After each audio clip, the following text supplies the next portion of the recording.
السلام علیکم second year. لاکھوں کروڑوں درود و سلام پیارے محمد صلی اللہ علیہ وسلم کے نام. آج جمعے کا دن ہے. روزانہ آپ درود شریف پڑھتے ہیں تو وہ پہنچایا جاتا ہے. جمعے کے دن آپ صلی اللہ علیہ وسلم قبر مبارک میں بنفس نفیس سنتے ہیں. آپ کا براہ راست پہنچتا ہے. وہ جانتے ہیں کون میرے لیے کیا کر رہا ہے. تو کوشش کریں جمعے کے دن ایک تصویر درود شریف کی. درود ابراہیمی سب سے بہتر ہے. تو کل کا ٹوٹا ہوا سلسلہ کلام جوڑتے ہیں. ہم پڑھ رہے تھے ایک سفر نامہ جو کہیں کا نہیں. تو پاکستانیوں خصوصاً پشاور والوں کے یہ بہت معترف تھے. ذکر چل رہا تھا ڈاکٹر گلبرگ کا. بڑے تپاک اور خلوص سے ملتے ہیں. پی آئی اے کی خاص طور پر تعریف کرتے ہیں کہ اس کے آدمی بہت خلیق اور متواضع، نرم دل، روادار، مہمان نواز. ہاں، اپنے پشاور والے ہوٹل کے نام سے بے مزہ ہوتے تھے. کہتے تھے یہ نظر بٹو ہے کہ پاکستان کو نظر نہ لگ جائے. مطلب پشاور والا جو ہوٹل تھا ان کا جگہ اور سب کچھ فراخ تھا. ان کے دل تنگ تھے. ان کا بیہیویئر درست نہیں تھا. کابل ہوٹل میں یہ $4 روزانہ کا کتنا اچھا کمرہ ہے، لیکن وہاں اس کے مقابلتاً کچھ بھی نہیں تھا. قالین، فرنیچر، سروس سبھی کچھ معقول، بہت اچھا، مناسب. پشاور میں 3 روز رہے اور بابا آدم کے زمانے کے کمرے کے $13 روزانہ دیتے رہے. یہی نہیں، ان لوگوں نے $5 روزانہ لکڑی کے مجھ سے وصول کیے. بچے، وہ پچھلے زمانے میں سردیوں میں سردی کے علاج کے لیے آگ جلائی جاتی تھی، گھروں میں آتش دان بنائے جاتے تھے. اسی طرح ہوٹل میں تھا. تو وہ اس جلنے والی لکڑی کا بل علیحدہ لیتے، جیسے آج کل ہم پانی، بجلی، گیس کا بل دیتے ہیں. جاتے ہم سے لوگوں نے پوچھا تھا کیا کابل میں گدھے نہیں ہوتے؟ ان کی اطلاع کے لیے گزارش ہوتے ہیں، بہت ہوتے ہیں. یہ ہمارا مطلب 4 ٹانگوں والی بلا سینگ کی مخلوق سے ہے. یعنی واقعی اصلاً اور نسلاً جو گدھے تھے. ہاں، 2 ٹانگوں والے بھی یقیناً ہوں گے. ہم نے زیادہ جستجو نہیں کی. ہم میں چلتے پھرتے بہت سارے انسان نہیں ہوتے تو وہ بھی موجود تھے. یہ گدھے جو زر نگار پارک کے سامنے قطار در قطار کھڑے تھے، ان کے پالان یہ جو گھریلو جانوروں کے اوپر رکھا ہوتا ہے جس میں سامان ڈالتے ہیں، اس کپڑے کے برتن کا نام پالان ہے. سنگتروں سے بھرے تھے. یہ سنگترے تل کر بکتے تھے. ڈاکٹر گلبرگ کی بیوی سنگتروں پہ مچل گئیں. بولی بھاؤ پوچھو. ہم نے پوچھا آگا چند است. ابن انشا نے فارسی بولنے کی کوشش کی، اور جو فارسی ہمیں کتابوں میں پڑھائی جاتی ہے وہ روزمرہ زندگی میں کام نہیں آتی. ایران کی طرح یہاں بھی پتہ لگا کہ فارسی بولنا آسان ہے، سمجھنا مشکل ہے. آگا نے جو جواب دیا ہمارے پلے نہیں پڑا. ہم چے کا مطلب کیا ہوتا ہے کرتے رہ گئے. اب غیر ملکیوں کو یہ بتانا ضروری نہیں تھا کہ گدھے والا ان الفاظ میں ادائے مطلب اپنا نقطہ نظر سمجھانے سے معذور ہے. قاصر چھوڑیے، یہ مہنگا دیتا ہے. لیکن خاتون تھوڑی دور آگے چل کے ایک اور گدھے کے پاس مچل گئیں. یہ لے لو، سستا دے گا. ہم نے باٹ کی طرف اشارہ کر کے، یہ جو آج کل ہم کلو 2 کلو کے حساب سے خریدتے ہیں، اس سے پہلے سیر اور پاؤ چلتا تھا. اس کے فولادی بنے ہوتے تھے پیمانے، پاؤ کا، ½ کلو کا، آدھ پاؤ چھٹانک کلو، 1 سیر. تو سنگتے والے سے کہا گا بس ای قدر، یعنی 1 باٹ اس کو بتا کے کہ اتنا وزن مجھے دے دو ای قدر. اس نے تولا. 4 سنگترے تھے. قیمت میں نے نہیں پوچھی. افہام و تفہیم کی دقت نہ سمجھنے سمجھانے کا مسئلہ تو پہلے موجود تھا، کیونکہ زبان ہماری نہیں تھی اور ہماری زبان کو وہ نہیں سمجھ رہا تھا. تو ابن انشا کہتے ہیں کہ اب زبان کا یا سمجھنے کا مسئلہ ہمارا افغان بھائیوں کا کسی تیسرے کیوں پتہ لگے ڈنمارک والوں کو کہ ہمیں سمجھ نہیں آئی. ہم نے 10 افغانی، یہ افغانستان کی کرنسی، نوٹ اس کو دیا، اس نے 4 کاٹ کر باقی ریزگاری کھلے پیسے مجھے دے دیے۔ گلبرگ اور اس کی بیوی نے ہمارا بہت شکریہ ادا کیا کہ دیار غیر بدیس میں، دوسرے ملک میں آپ نے ہمارا مسئلہ حل کر لیا، انگریزی سمجھنے والا تو کوئی ہے ہی نہیں۔ ہم نے موضوع یعنی مناسب الفاظ میں کسر نفسی کے ساتھ ان کا شکریہ قبول کرتے کہ واقعی ہم نے بہت بڑی خدمت کی ہے۔ کہا خیر انسان انسان کے کام آتا ہے، بنی آدم اعضائے یک دیگرن، یہ تقریباً ایک حدیث کا مفہوم ہے کہ بنی نوع انسان یا آدم کی اولاد ایک دوسرے کے اعضائے جسم کی طرح سے ہیں، یعنی ایک جگہ درد ہو تو سارا محسوس کرتا ہے۔ جس کام سے ہم کابل گئے تھے اس کا تعلق کتابوں سے تھا، تو بڑی دلچسپ صورتحال آگے معلوم ہوتی ہے کہ یہ کام تو یہاں ہو ہی نہیں سکتا تھا، افغانستان کے جو حالات ہیں۔ اسے افغانی دوست سے ہم نے کہا پبلشر سے ملوائیے۔ پبلشر وہ ہستی ہے جو لکھنے والے کی اور چھاپنے والے کی کوارڈینیشن کرا کے وہاں سے کتاب نکلواتے ہیں۔ آپ کے پاس جو بہت ساری کتابیں آتی ہیں، آپ پڑھتے ہیں، یہ پبلشر کے بغیر یہ کام ممکن نہیں ہے۔ تو اس نے جواب دیا جو میرے لیے بڑا غیر متوقع تھا، یہاں کوئی پبلشر نہیں ہے۔ میں نے کہا چھوٹا موٹا ہوگا، یعنی تھوڑا بہت تو یہ کام چلتا ہی ہوگا نا۔ کہتے میں نے کہا پھر کتب فروش کتابیں کہاں سے لیتے ہیں؟ کہتے ہیں کتب فروش کون سے؟ میں نے کہا بازار میں کتابیں بیچنے سے مطلب ہے ریلوے اسٹیشنوں پر بھی بک سٹال ہوتے ہیں، کابل کندھار میں ہوں گے جہاں سے مسافر سفر میں دل بہلانے کے لیے ناول رسالے جنتریاں وغیرہ خریدتے ہیں۔ میرے دوست نے جھلاٹ سے، یعنی وہ تنگ آ رہا تھا میری گفتگو سے، میاں ہوش کی دوا کرو، کون سے ریلوے اسٹیشن؟ تمہیں معلوم ہے افغانستان میں ریلوے نام کی کوئی چیز نہیں، یہ شیطانی چرخہ تمہیں مبارک ہو۔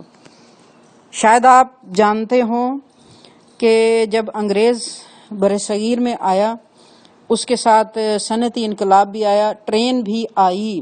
شروع میں لوگ اس سے خوفزدہ ہوتے تھے کہ کوئی شیطان ہے، کیا ہے، وہ لوگوں کو اٹھا کے چلا جاتا ہے، ٹرین میں بیٹھتے نہیں تھے۔ ہر نئی چیز کی عادت ہمیں بہت دیر سے ہوئی، اور افغانستان ہمارے علاقے سے بھی زیادہ پسماندہ ہے۔ وہاں انہوں نے اس چیز کو یا انگریز کے کسی بھی سسٹم کو قبول اور لاگو کرنے سے بالکل انکار کر دیا، اور ان کی انگریز حکومت کے ساتھ حالت جنگ رہی، یہ اس کو زیر نہیں کر سکے افغانستان کو۔ تب ہمیں مضمون یاد ہے افغانستان کے متعلق، کابل جانے سے پہلے پڑھا تھا، لکھا تھا آپ نے درہ خیبر کے پار افغانستان کی نئی سرزمین میں قدم رکھا، ادھر 1 صدی پیچھے پہنچ گئے۔ اب ابن انشاکو کو پرانی پڑھی چیز یاد آ رہی ہے کہ افغانستان کے بارے میں یہ رائے اور تبصرہ میں پہلے سے جان چکا ہوں کہ وہ انڈیا سے بہت پیچھے ہے۔ انڈیا اگر آگے چلا گیا تو انگریز کی آمد کی وجہ سے۔ پبلشروں کی حد تک تو ٹھیک ہے، افغانستان میں اس نام کی کوئی مخلوق نہیں۔ حکومت کے محکمے، ادارے، سرکاری مطبعہ، پرنٹنگ پریس میں مطلب سرکاری قسم کی جو کاغذات کی ضرورت ہوتی ہے، اس سے سرکاری چھاپا خانے ہیں اور وہیں سے یہ کام چلتا ہے۔ اس کے علاوہ نہ وہاں کتاب چھپتی ہے، نہ کوئی لکھنے والے ہیں، نہ کوئی کتاب کو جانتا ہے۔ ان کی بھی مکمل تعداد پورے ملک میں 5 ہے جو سرکاری پرنٹنگ پریس ہیں، پرائیویٹ کوئی بھی نہیں۔ ان حالات میں کوئی لکھنے کا حوصلہ نہیں کرتا۔ اگر کوئی غالب یا فیض پیدا ہو جائے تو ازراہ قانون اسے حکومت کو عرضی درخواست دینی پڑتی ہے کہ بندے کی تالیف لطیف زیور طبع سے آراستہ کی جائے۔ کوئی چھوانا چاہتا ہے نا، پاکستان کی طرح دھڑ سے اٹھ کے نہیں چلا جائے گا میری کتاب چھاپ دو۔ مقبول ہونے والی چیز ہوتی ہے تو پبلشر خود پیسے لگاتا ہے، جیسے شاعری ہے، غیر مقبول چیز پر رائٹر خود پیسے لگاتا ہے، لیکن وہاں تو کسی صورت میں چھپ ہی نہیں رہی۔ وہ ٹھوک بجا کے کہتے ہیں کسی کام میں جلدی نہیں کی جاتی، اچھی طرح اس کو چیک کرتے ہیں اس میں کوئی ایسا مواد تو نہیں ہے جو حکومت کے خلاف ہو، جو پکڑ میں آئے۔ ہاں کوئی مذاکرہ نہیں، لیکن حکم ملے گا تو اچھا چھاپ دیتے ہیں۔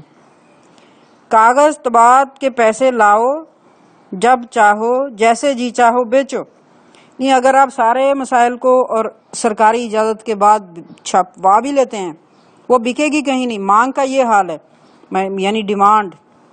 شائقین کچھ کتابیں، چند ایک کتابیں پڑھنے والے شائقین لے جاتے ہیں جو شوق رکھتے ہیں، کچھ بنیا لے جاتا ہے، اس میں کشمش چلغوزے غالباً بنیا وہاں پہ ڈرائی فروٹ کا کام وہ کرتا ہے، مہنگی ترین چیز ہے۔ ہمارے انہی دوست نے فرمایا تم جو کچھ بھی کہو، اس نظام میں مصلحت یہ ہے کہ لوگ بےہودہ شاعری رنگیلے ناولوں سے محفوظ رہتے ہیں، یعنی چھپائی کے کام کو اس واسطے محدود اور اجازت کے ساتھ پابند رکھا ہے کہ لوگوں کو ہر قسم کی تحریریں نہ پہنچیں، اس کی ضرورت ہی نہیں ہے۔ ریلوے کی کہانی یہ معلوم ہے کہ شاہ امان اللہ خان نے اپنے زمانے میں دارالامان نام کی تازہ بستی بسائی تھی، وہاں ایک ریلوے لائن نہ کہیے ٹرالی لائن بچھائی تھی۔ بچہ سکا نے اس کا تاج و تخت چھینا تو پوچھا یہ کیا چیز ہے، اور فرنگیوں کی بدعت قرار دے کر اکھاڑ پھینکا۔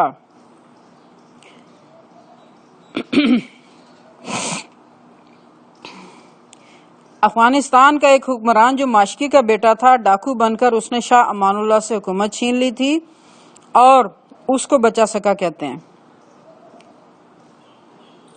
تو جب اس کے ہاتھ حکومت آئی تو اس نے سب سے پہلے یہ بچھائی ہوئی ریلوے لائن اکھاڑ کر ایک نکرے لگا دی اور کہا کہ بدعت آپ کو پتہ مذہبی اصطلاح میں کسی ایسے کام کو کہتے ہیں جو پہلے سے دین میں موجود نہیں ہے اور بعد والے اس کو شامل کر دیں۔ اس نے بھی کہا کہ یہ چیز قابل قبول نہیں ہے، بدعت ہے۔ ہم نے دارالامان میں اس کے اکھڑے زنگ خوردہ سلیپر، 2-3 ٹوٹی پھوٹی بوگیاں، آثار سنادید عجائبات پرانے کے طور پر ایک جھونپڑے کے سامنے کھڑی پائیں۔ کہتے ہیں کسی زمانے میں یہ ریلوے اسٹیشن تھا، یعنی کوشش کی ہے انگریز نے، لیکن اس چیز کو وہاں پر مقامی لوگوں کے مزاج کے سامنے چلنے نہیں دیا گیا۔ دریائے کابل جو شہر کے بیچوں بیچ بہتا ہے، ہمارے ہوٹل سے کچھ دور نہ تھا۔ دریا لفظ کے استعمال سے ہم نے دریا ستلج، سندھ، گنگا، جمنا، ہمانگ ہو اور ینگسی، یہ دنیا کے تقریباً تمام اہم دریاؤں کا ذکر کر دیا۔ تہہ دل سے معذرت خواہ ہیں۔ دریا کابل چونکہ اس میں دریا بہت کم تھا، اس لیے کراچی والے دریا کابل کی وسعت کا اندازہ کرنا چاہیں تو اس گندے نالے کو دیکھ لیں جو نہ جانے کہاں سے آتا ہے کہاں تک جاتا ہے، لیکن ویمن کالج کے پاس سے گزرتا ہے۔ نالے اور کابل میں، دریا کابل میں یہ فرق ہے کہ نالے کا پانی نسبتاً صاف ہے، بو نہیں آتی۔ یہ کافی یہ مزاحیہ اور غور طلب بات ہے بچے، نالے کا پانی صاف ہے، بو بھی نہیں آتی۔ ہاں، دریا کابل کے پانی میں یہ دونوں مسئلے تھے۔ تو کہتے ہیں گرمیوں میں برف پگھلتی ہے تو دریا کابل کی نا طاقتی کچھ دور ہو جاتی، یعنی پانی کی کمی بہتر ہو جاتی ہے۔ دیوار پر سے جھانکیں تو دریا کی غریب نوازی کا نقشہ یہ، یہاں ایک بڑھیا کپڑے دھو رہی ہے، تھوڑا آگے بچے نہا رہے ہیں، آس پاس کے گھروں والے کوڑا بھی اس میں پھینکتے ہیں، ٹوکری اٹھائی دریا میں جھاڑ دی، اور سنیں، یہی دریا پیاسوں کی تشنگی کو رفع کرتا ہے۔ پیاس دور کرنے کے بھی یہی کام آتا ہے، جس میں ایک جگہ کوڑا ڈالا جا رہا ہے، آگے اس سے لوگ پی رہے ہیں، کپڑے بھی دھو رہے ہیں، سبھی کام اسی دریا سے جس میں دریا نہیں ہے، پانی بہت کم ہے۔ کیونکہ نئے حصہ شہر کو چھوڑ کر پرانے شہر میں گھروں تک پانی کے پائپ لے جانے کا کوئی سلسلہ نہیں ہے۔ ذہن میں رکھیے کہ یہ پہاڑی علاقہ ہے، یہاں کسی قسم کی تنصیبات جیسے ویسٹیج، ڈرینیج اور تازہ پانی کی ترسیل ہے، یہ آسان نہیں تھا، اور نہ ہی جن وقتوں میں یہ کہانی لکھی گئی سفر نامہ نہیں موجود تھا۔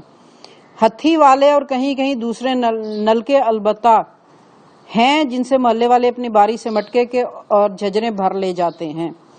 ان مٹکوں کی وضاحت کے ظرف ہم نے یا تو عجائب گھروں میں دیکھے یا رباعیات عمر خیام۔